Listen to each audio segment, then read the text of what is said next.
येऊ द्या ना मग, या ना या ना. नाही आम्हाला येऊ देत नाहीत वर. आम्ही म्हणलं निवेदन देऊ द्या भाषणाच्या अगोदर तुम्हाला, कारण भाषणाच्या अगोदर निवेदन दिलं तुम्ही 2 शब्द बोलचाल ना त्याबद्दल.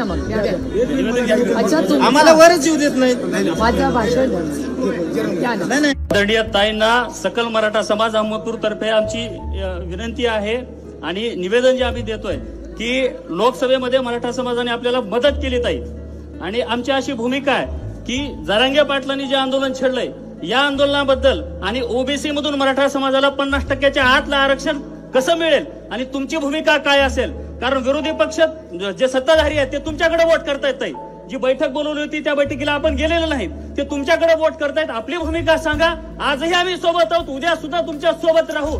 जर मराठा समाजाच्या ओबीसी करणारा आपला पाठिंबा असेल तर. सध्या महाराष्ट्रामध्ये मात्र मराठा आरक्षणाचा मुद्दा चांगलाच पेटत आहे. यामध्येच मात्र लातूर जिल्ह्यातील अहमदपूर येथे सुप्रियाताई सुळेंचं भाषण होतं. मात्र याच वेळेस मराठा समाजाचे आंदोलक मात्र स्टेजवर पोहोचले, कारण की शरद पवारांच्या राष्ट्रवादीच्या शिवस्वराज्य यात्रा लातूरमध्ये पोहोचली. खासदार अमोल कोल्हे यांचं नेतृत्व सुरू असलेल्या शिवस्वराज्य यात्रा अहमदपूरमध्ये सुरू आहे. दरम्यान यावेळी सुप्रियाताई सुळे यांचं भाषण सुरू असताना मराठा समाजाचे आंदोलक थेट स्टेजवर पोहोचले.